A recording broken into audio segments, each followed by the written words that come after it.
Bonjour tout le monde, on se retrouve pour une nouvelle vidéo. Donc aujourd'hui ça va être une vidéo qui est pas comme d'habitude où je vais vous montrer mes projets en cours et éventuellement mes projets terminés, des projets que vous avez déjà vus dans le précédent épisode. Non, je vais vous montrer mes vieilles en cours, puisque j'en ai quand même un certain nombre qui ont été montés depuis pas mal de temps pour certains, et d'autres qui sont un peu plus récents, mais dont je vous avais pas parlé dans ma première vidéo. Donc déjà avant de commencer, je tenais vraiment à vous remercier pour tous les messages et les gentils retours que j'ai eu dans ma première vidéo sur cette chaîne. Ça m'a fait vraiment chaud au cœur et ça me motive grandement à revenir pour continuer de vous parler de mes aventures de tricot, puisque le tricot fait partie de ma vie quotidienne et c'est vraiment un plaisir pour moi de partager avec vous autour de ça.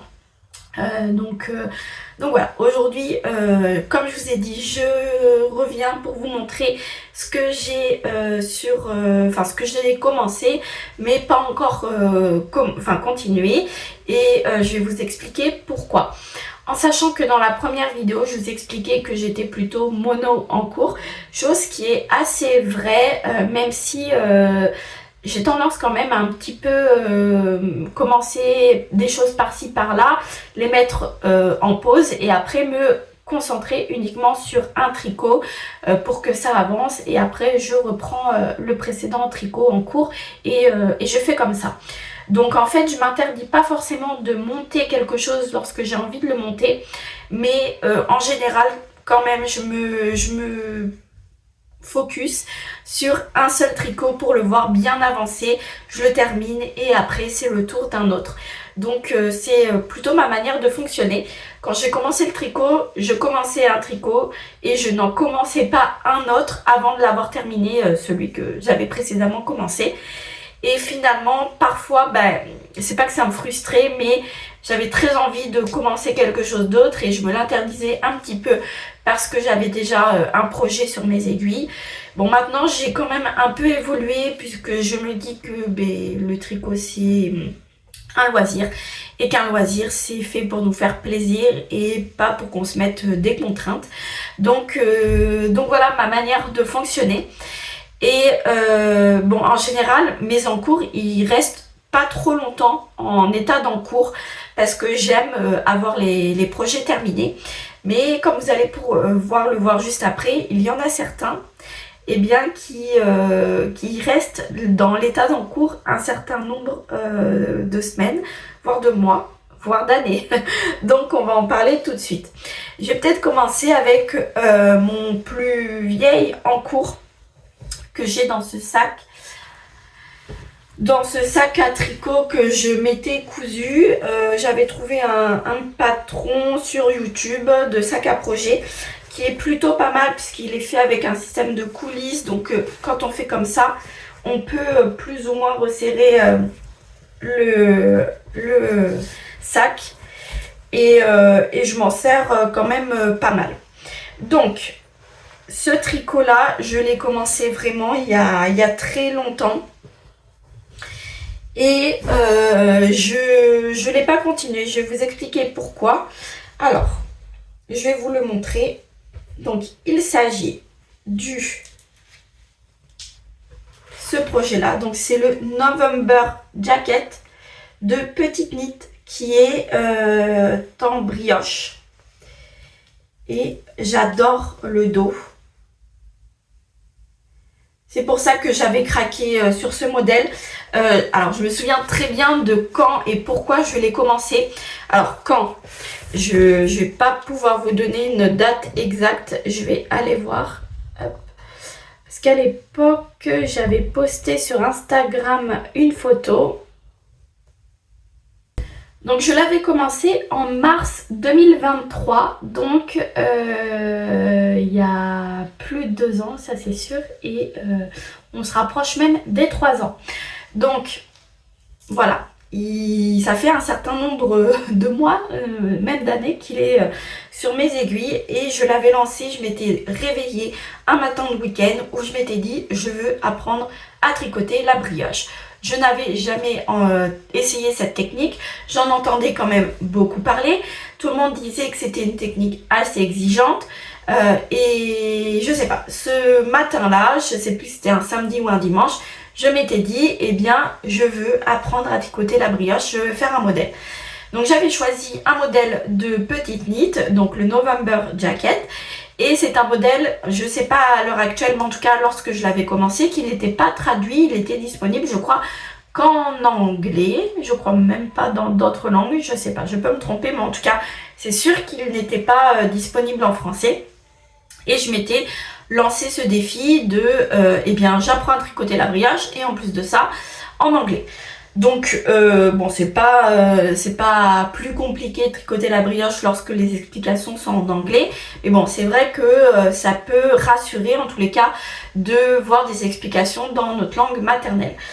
Alors, il y a des vidéos, plein de vidéos tutos disponibles sur YouTube, donc pas de difficulté de ce côté-là pour faire le point brioche. Et c'est vrai que tout le monde dit que c'est hyper exigeant, etc. Alors, c'est long à tricoter, je trouve, la brioche, mais c'est pas beaucoup plus compliqué que de tricoter, je sais pas, du jersey ou quoi. Par contre, ce qui est compliqué, c'est quand on se trompe. Moi, personnellement, j'ai pas encore assez pratiqué la brioche pour réussir à récupérer une maille si je fais une bêtise et de réparer cette maille. Alors là, si c'est ça, je suis obligée de détricoter. Donc si je m'en aperçois 4 ou 5 rangs plus tard, eh bien je suis bonne pour détricoter tous mes rangs faits après. Je trouve que c'est en ça que ça réside la difficulté de tricoter ce point. Sinon, le tricoter en lui-même, si on ne fait pas d'erreur, pour moi, il n'y a pas de difficulté. Donc déjà, il faut un petit peu dédramatiser ça. J'ai l'impression que sur toutes les vidéos, j'entends que c'est super compliqué. Bon, non, c'est pas compliqué. Ce qui peut le devenir, c'est quand on se trompe. Et là, en ça, je suis plutôt d'accord. Et donc, je me suis lancée et j'ai trouvé vraiment... je m'étais éclatée à débuter cette veste. Donc, que je tricote, je vais vous montrer en laine de chez Dererum Natura. Donc, c'est la Gilliatt. Et je crois que c'est un coloris qui s'appelle Biche. Ouais, c'est ça. Il s'appelle Biche. Donc, c'est un beige un petit peu marron. Et j'aime bien la couleur. J'aime bien la couleur sur ce modèle. Mais je le verrai pas, par exemple, en pull. Je sais pas. Ouais, je trouve que c'est assez terne comme couleur. J'aime bien le beige, mais j'aime plutôt le vrai beige qui tire plus vers... comment vous expliquer, le beige qui tire un peu plus sur l'écru, un petit peu la couleur blé, ça je préfère, que le beige qui tire sur plus le marron, comme ici. Je trouve que ça peut paraître un peu terne. Je sais pas particulièrement si c'est une couleur qui me va. Moi j'ai quand même une peau très blanche. J'essaye de pas tricoter des choses trop près de mon cou qui se rapprocheraient trop de ma couleur de peau, où là pour le coup ça me rendrait un petit peu malade.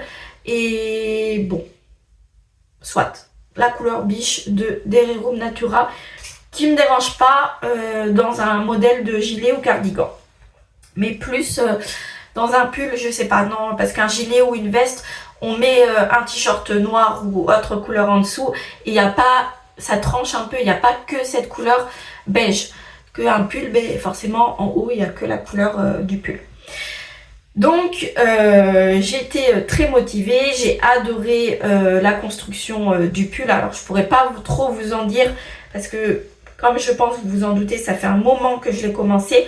Je sais qu'on commence par cette bande de jersey double, un petit rectangle. On revient relever des mailles pour continuer de le tricoter de part et d'autre. Après, on relève des mailles tout en dessous pour faire le dos. Et on fait des augmentations comme ceci qui seront derrière le dos. C'est pas, alors ça se fait comme des raglans, mais c'est pas des raglans parce que, enfin, je sais pas si on peut dire que c'est des raglans. En tout cas, ça se porte comme ça, où les bandes d'augmentation seront pas complètement sur l'épaule, mais un petit peu derrière. Donc voilà, c'est une construction qu'on voit parfois et que j'aime bien. Je trouve que ça permet au tricot, après au gilet, de bien se positionner et de pas tomber sur les épaules. Enfin, des épaules en tous les cas. Donc la construction, j'ai adoré. Je trouve que c'est super joli avec ce point de brioche au niveau des augmentations. Et après, une fois que j'ai séparé les manches du corps, qu'est-ce qu'il y a là? Ah, il y a une maille ici qu'on peut voir qui a été un petit peu tirée, mais ça c'est pas grave, ça se remettra facilement au niveau au blocage. Donc j'ai séparé et j'ai fait ça en dessous des emmanchures, donc pas énorme. Et après je l'ai laissé parce que je trouvais que c'était très long. Et pourquoi je ne l'ai pas détricoté? J'ai essayé de le reprendre dernièrement, mais il se tricote en aiguille 3,5. La brioche, on la tricote quand même toujours sur des aiguilles plus petites que ce qui est préconisé par rapport à notre calibre de laine, parce que c'est un point qui s'étale et qui prend de la place. Et du coup, en général, ça se tricote avec des aiguilles plus petites. Donc là, en l'occurrence, ici, ça se tricote en aiguille 3,5. Alors que normalement la Gilliatt se tricote entre des aiguilles 4 et 5 selon les modèles. Donc quand même on est sur des aiguilles bien plus petites que les aiguilles recommandées pour tricoter cette laine. Et je l'ai repris donc dernièrement parce que je voulais l'avancer. Et en fait ça me faisait vraiment mal au poignet, à l'épaule. Je pense que je le tricoterai plus facilement avec des aiguilles Xiaogu ou autre marque, mais en tout cas des aiguilles en métal, ce qui permettrait que ça glisse quand même mieux que mes aiguilles en bambou ou mes aiguilles Lantern Moon, je sais plus là, en bois d'ébène des Lantern Moon que j'ai. Parce que je l'ai commencé avec mes Xiaogu bambou, j'ai essayé dernièrement avec mes Lantern Moon. Je pense que les bambous ça glisse mieux, c'est plus agréable que les Lantern Moon. Mais voilà, je pense qu'il faudrait que je m'achète une paire d'aiguilles 3,5 en métal et là ça pourrait plus le faire. Et je me suis très longtemps demandé si j'allais pas le détricoter, mais au final, c'est un cardigan, c'est une veste que j'aimerais quand même avoir vraiment en tant que veste plus qu'en tant que gilet, de sortir avec à la mi-saison, par-dessus un t-shirt noir ou quoi. Je pense que ça pourrait être super sympa parce que c'est un modèle en plus qui est assez long, qui est avec des poches, donc ça fait vraiment une veste. Et comme je vous l'ai dit, je saurais pas quoi tricoter d'autre avec cette couleur biche d'Hererum Natura. Un pull non, un autre gilet pourquoi pas, mais quoi, en sachant que j'aime celui-là, mais très long et très exigeant, voilà, qui sollicite quand même pas mal les articulations. Et du coup, voilà pourquoi eh bien, il n'avance pas. Il faudrait, ouais, comme je vous dis, que je m'achète une autre paire d'aiguilles et peut-être que ça avancera. Donc ça, on s'en reparle quand j'aurai décidé de le reprendre. Donc ça, c'était pour mon plus vieil en cours qui, voilà, comme je vous ai dit, date de mars 2023. Ensuite, je vais vous montrer, donc j'attrape un autre sac à projet qui est bien rempli. J'ai 2 projets à l'intérieur. Et ça, les deux, ce sont des projets que j'ai commencé pendant ma grossesse où j'avais une folie de tricoter des gilets, des cardigans parce que je ne me voyais pas tricoter eh bien, des pulls avec mon gros ventre dans la mesure où, de toute façon, pendant la grossesse, j'aurais pas pu les porter et je ne savais pas quelle taille j'aurais fait après la grossesse. Donc là, je suis en train de perdre petit à petit, doucement mais sûrement, tous mes kilos de grossesse. Il m'en reste que 4 sur 20 pris. Donc tout doucement, je commence à retrouver ma taille d'avant. Et en ce moment, je mets beaucoup moins de gilets. D'ailleurs, ça me fait penser que je vous ai pas parlé de ce que je porte. Donc je dis ça que je porte pas trop de gilets, mais là j'en porte un actuellement qui est un gilet que j'adore. C'est l'un de mes tricots préférés que j'ai dans ma garde-robe.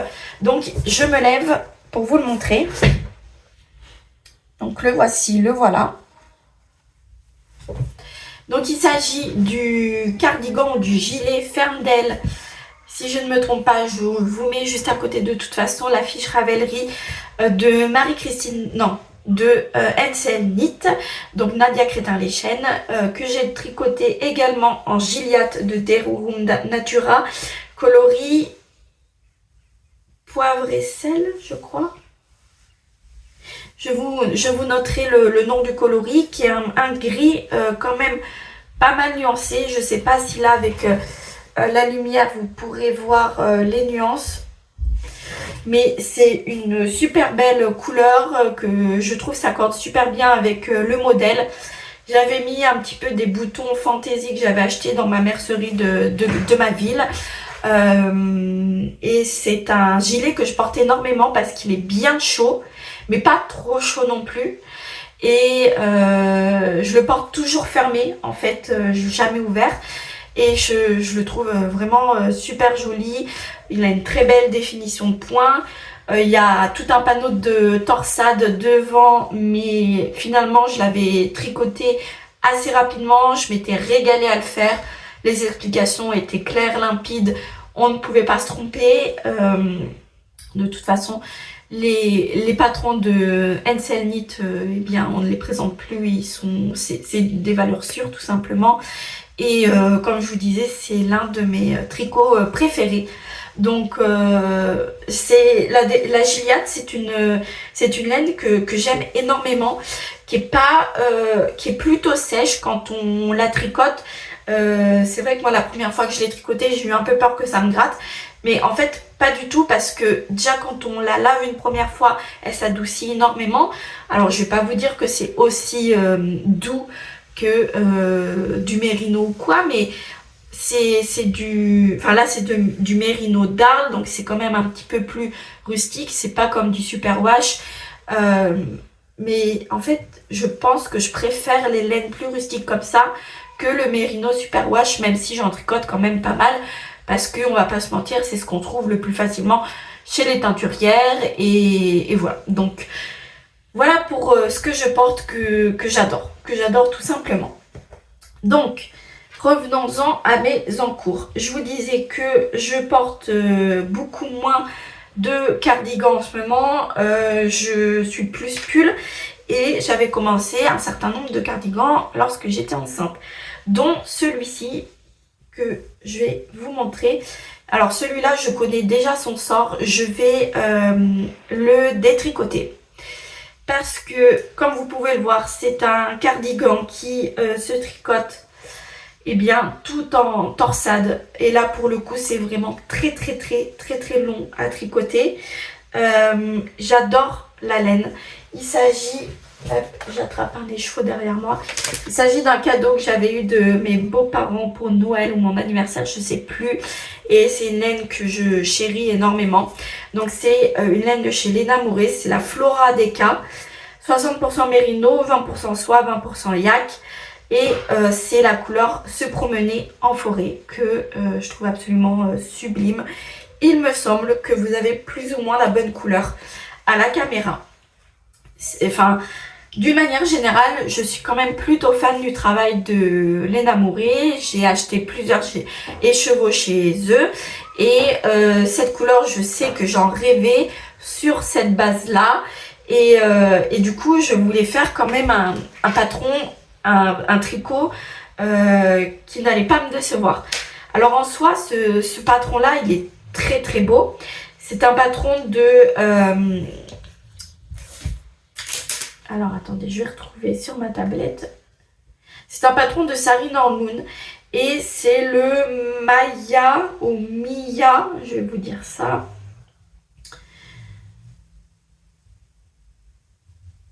Hop. C'est le Mila Cardigan. Donc pareil, je vous mettrai la fiche Ravelry juste après, enfin juste à côté. Et il se tricote. En fait, on a un peu le même système d'augmentation que le précédent tricot que je vous ai montré. Là, vous n'allez pas pouvoir le voir puisque c'est noyé dans la torsade, mais peut-être que sur l'envers, on voit mieux. Il y a des augmentations dans le dos comme ça, hop, de part et d'autre. Et le tricot se porte comme ceci. Donc c'est une forme de gilet que j'aime beaucoup, encore une fois, parce que ça ne tombe pas des épaules. Et par contre, celui-là, c'est sûr que j'ai pas envie d'y revenir. Parce que, comme je vous l'ai dit, très long à tricoter. Et finalement, je suis plus si fan du rendu de ces torsades sur tout un cardigan entier, sur un panneau devant de dentelle, n'importe quoi, sur le devant qui est un panneau de torsade, pourquoi pas, mais là partout, je suis pas sûre. Et en plus, vu que c'est un coloris assez foncé, on voit pas trop bien les torsades, donc c'est beaucoup de travail pour pas grand chose. Bon, j'avais fait tout le dos, j'avais fait les demi devant. J'avais séparé, mais j'avais tricoté pas beaucoup du corps. J'avais fait toute une manche et j'ai pas envie, là pour le coup je sais que j'ai pas envie d'y retourner. C'est une laine trop précieuse pour moi pour qu'elle reste à dormir des années. Donc je vais détricoter et je vais en faire autre chose. Et je pense que je vais faire le tour de Sarin Noon parce que c'est l'une, voire la designer que je préfère. Je vais faire le Book Club cardigan. Donc toujours un cardigan, mais que je porterai également fermé, je pense toujours. Et c'est un cardigan que je trouve super joli, qui a aussi plein de textures, un petit peu de torsade, mais il y a aussi du point de riz. Il n'est pas tout en torsade partout. Et je le trouve voilà, très joli, avec une coupe un petit peu plus loose. Voilà, donc j'ai décidé de le défaire, mais je voulais quand même vous le montrer. Et là pour le coup c'est une laine qui est vraiment extrêmement douce. Vraiment là, c'est pas du tout pareil que la Gilliatt par exemple. C'est très doux, c'est plus mou. On n'est pas du tout sur la même fibre. Donc on n'en fait pas la même chose. Donc voilà pour mon Mila cardigan qui va être détricoté. Ensuite, toujours dans ce sac à projet que j'avais eu de Loli Lafay, mais qui malheureusement vieillit très mal comme vous pouvez le voir. Mais bon, ça sert toujours. J'avais commencé pendant ma grossesse un cardigan avec des restes. Donc dans mon pochon, là dans mon sac, j'ai plein de pelotes de restes. Puisque les restes c'est un peu le nerf de la guerre des tricoteuses, et parfois j'ai quand même pas mal de restes. Je savais pas trop quoi en faire, je voulais pas forcément à ce moment là faire une couverture de restes ou quoi, je voulais tricoter un autre projet avec ces restes là, et j'étais tombée sur le Sea Glass cardigan de Wool & Pine. Donc c'est un gilet qui se tricote tout en jacquard. Vous voyez qu'il y a énormément de fils partout, puisque on coupe en fait tous les 2 rangs, je crois, ou tous les rangs. Et il y a une bordure qui est assez spéciale, qui est assez épaisse comme ça. C'est super bien expliqué dans le patron, puisqu'après on va venir faire quelque chose. On va, je crois, tresser ou je sais plus quoi tous les fils pour ça nous évite de les rentrer tous un par un. Donc il y a une technique. Je me suis pas encore penchée dessus, mais je pense que je vais le reprendre, peut-être pas bientôt, mais je le reprendrai un jour. Je vais pas le défaire celui-là. Donc voilà à quoi il ressemble. Je vais vous montrer le dos, ce sera peut-être plus parlant. Donc j'ai fait tout le corps. Il y a une grande bande de côte de 2 Et la caractéristique aussi de ce gilet là que j'aime bien, c'est qu'il y a il y a un grand col en côte de deux qui vient se replier. Je vous mettrai une photo et j'aimais bien, je pense que ça va bien tenir. En fait, je trouve que il y a tellement de modèles en tricot de gilet ou de cardigan qui tombent des épaules que déjà c'est pour ça que je les porte principalement fermés pour pas avoir le souci que ça tombe ou que ça se place mal. J'aime pas trop l'effet des deux pans là qui se mettent sur les côtés. Bon, ça dépend des formes des gilets. Et du coup, c'est pour ça que j'essaye de trouver des formes qui se maintiennent bien sur les épaules. Donc, voilà pour ce modèle-là. Donc moi j'ai décidé de le tricoter en espèce de bande qui se répète quand même. Il y a une certaine logique dans les couleurs pour qu'il y ait une unité. La couleur de fond, donc la couleur quand même dominante, c'est du blanc écru. Et après on y a ajouté des couleurs contrastantes avec nos restes. Donc après on les aménage comme on veut. Moi j'ai décidé de faire voilà, des espèces de bandes comme ça. Donc il y a du violet qui a un reste de Liz Taylor. Voilà, il m'en reste plus grand chose. J'ai du rose qui est la Knitting for Olive. J'avais fait un cardigan que je n'ai plus. C'était un cardigan de chez Atelier Emily. J'ai pareil un reste, ça je crois que c'est le Steam Knitting. Mais ça pour le coup c'est une couleur qui, je me l'étais acheté pour me faire un top d'été. Mais c'est une couleur qui me va pas parce que trop proche de ma couleur de peau. Donc ça voilà. Ça c'est je crois de Madeleine et Philibert, la couleur Kerguelen. J'ai quoi d'autre? J'ai du vert kaki. Je crois que c'est Loli l'a fait ça. J'ai du lilas. Ça c'est un mélange de Cost, de Holzgarn et du Knitting for Olive pour le mohair. Voilà, j'ai une pelote. Enfin voilà, j'ai quand même un certain nombre de restes. J'ai du orange comme ça. J'ai du rose comme ça. Ça, c'est aussi Madeleine et Philibert. C'est le coloris Drogheda.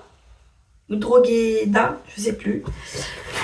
Et donc, j'ai décidé de... Excusez-moi, hop, le tricot était tombé. J'ai décidé de, voilà, d'avoir quand même une certaine unité, cohérence.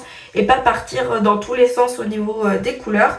C'est un gilet qui va être très chaud parce que tricoté avec un fil de mohair, un fil de fingering, plus le jacquard. Donc en fait ça double encore. Vous voyez que c'est vraiment du jacquard sur tout le long. On fait une maille. Et je m'en servirai plus en veste, je pense, parce que ça en intérieur, c'est sûr que j'aurai trop chaud. Mais j'aime bien quand même, j'aime bien le rendu. Je pense qu'avec une tenue très sobre, un pantalon noir, un t-shirt noir en dessous, juste ça qui vient rehausser, ça peut être vraiment sympa. Donc pareil, très très long à tricoter. Ça, j'ai passé des heures pendant ma grossesse à le faire. Et quand j'ai fini le corps, après je l'ai laissé de côté, je ne l'ai pas encore repris, mais je pense que je le finirai un jour. Pour le coup, celui-là est hors de question de le détricoter parce que de toute façon, ça a été coupé à presque tous les rangs, tous les 2 rangs. Donc voilà. Voilà pour ce gilet. Ensuite, un encours assez récent. Hop. Et je me dépêche parce qu'on va bientôt partir. J'ai commencé un châle. Donc c'est le châle. Hop.